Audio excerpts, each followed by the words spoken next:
Hey everyone, how you doing? Hey, this is Nathan from Think, Learn, Build, and it's been a minute since I've been on here. Life has been super, super busy, and I wouldn't change anything about it. It's been worth it. Just spending time with the family and getting everybody moved and married and all kinds of fun stuff. So, no regrets, no regrets. So here I am talking to you about the cost of success. That's what I want to talk about tonight. And, I could have made other videos, but, I didn't want to pay that price of not spending time with my family during all the crazy stuff that's been going on. And so, to me, that was worth it. So, let's talk about it. What is the cost, the price of success?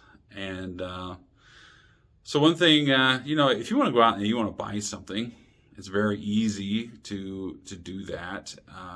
You see the price tag, you know what it is. There's no gray areas, right? I mean, you go down, you pay for that item, and it's yours.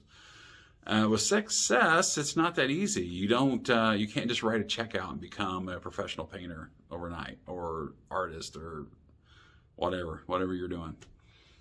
There's lessons that you're going to have to learn. And you're going to have to fail. And you're going to have to fail a lot. And people think that's a dirty word, and it's not. It is a wonderful thing. If you take time to learn from that failure and apply it to your craft, then you're going to be able to just move on, and you're going to be able to grow faster and faster. And some people even say, you just haven't failed enough. That's why you haven't succeeded. And that's so different than what society teaches you and what your family and friends will tell you, because everybody they love it when you fail.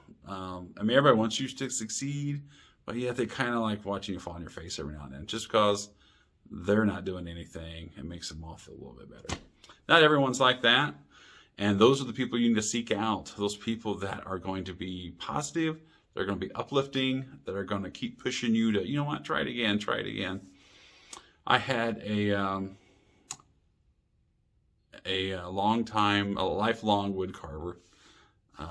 He was up in years when I started carving, and I carved a little bird. Is a silly little carving, but I took it in and showed it to him. I was really proud of it. I thought I was done, and his comment was, "Well, you got it roughed out really nice." I was like, "Roughed out? I'm done." He's like, "Oh, no, you're not done." He said, "You got hours left on that thing." I said, "What else am I going to do?" And then so he taught me this little trick about how to use my gouge to make it look like it has feathers and so forth. And so I went home and I spent a couple more hours on it, and I was so happy with the end result. And so I guess that wasn't a failure, but that was a learning point. So, your cost may be that you're going to have to take classes, or you're going to have to join a group, or spend time in books and videos, or whatever your media is. Everybody's got their own thing. Some people can watch videos, some people can read books, some people can do all of it. I don't know. I personally and prefer a live, person there doing something, so I can ask questions, and I can interact. Then it probably goes video, and then books for me. But I get a lot of books. I do read a lot of books. It's like when we're talking about failure, it's like this bowl here. This bowl was I was so proud of this bowl. And this is all kind of rough, and stuff's been spilt on it now because it's been laying out in the shop. But this bowl was turning out so good, and man, my tool caught it, ripped that thing off the lathe and threw it across the room. And when I picked it up, it had that big old hole in it, and matched about the size of the hole in my heart right there. There's the hole. Because I was really disappointed. But I learned a lot. That was a good failure. If you think of all these little individual pieces of wood, all individually cut and put together, that was a lot of time. So it was very frustrating. But I learned that I was not in the right headspace to be running a lathe that night. My brain was off on other things. I was not thinking right. I was My tools weren't sharpened the way they were supposed to be, because I kind of rushed it, so those are all very good things. So now, then I can go and I can make this bowl. This bowl turned out the way I wanted it because I was in the right headspace. My tools were sharp. I relaxed. I enjoyed the process, and it all worked out. So I didn't get from one to the other overnight, right? I mean, it took a lot of errors, a lot of broken bowls. So, talking about price tags, I'll go back to that analogy. So say, I did this bowl. What if I said, you can make this bowl and it's only going to cost you 25 failures? That's the price tag on this bowl. Man, I tell you, I would be ecstatic if I was trying to learn turning and you told me I could make this in 25 failures.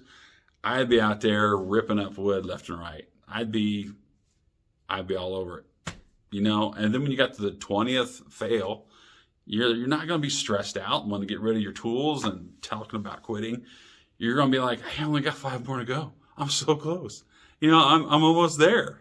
And so that's kind of the mindset you gotta have is no matter how bad things are getting, you just gotta look, okay, what did I learn from this? And if I'm not learning anything and I keep repeating the same thing, then the things that I'm spending, my cost, the price I'm paying is for the wrong thing. Maybe I'm watching videos and I need to take a class, or maybe I'm buying cheap tools that don't hold an edge, or I don't know how to sharpen them and I think I do. And I need to take them to someone else and have them evaluate it and help me out. So, so that's the kind of things you need to be thinking about. You got to be progressing. And you can't set a number on it and say, you know what, I'm only going to make 25 of these. And then the 25th one is not perfect, then I'm quitting. Well, you might as well just go ahead and quit and save that wood for someone else who's really wanting to try. So, it can get really discouraging because people will try to talk you down. They will not, as soon as you mess something up, they're gonna just pile on you and say, yeah, we told you so. But you can do it. I know you can do it. You just got to find your people. You got to find your groove. You got to find the thing that you love. I started out I did sketch work, which I still love. I did glass etching. I did ceramic painting. I did, I did a little bit of everything. And woodworking is kind of where I fell in. That's where I really love. And now I'm branching out into some leather work and some other things. And, you just never know where it's going to go. So just try new things, keep moving, and keep learning. And no matter how many times you fail, just try to find the lesson learned. And it could just be that you're just not in the right mental space when you're working on it. It could be as simple as that. So I want to encourage you. We're getting, this is getting very long-winded. Go out, make stuff. When the paint runs, when the poems don't rhyme, when the song's out of tune, just keep going. You can do it. Have a great evening. Bye.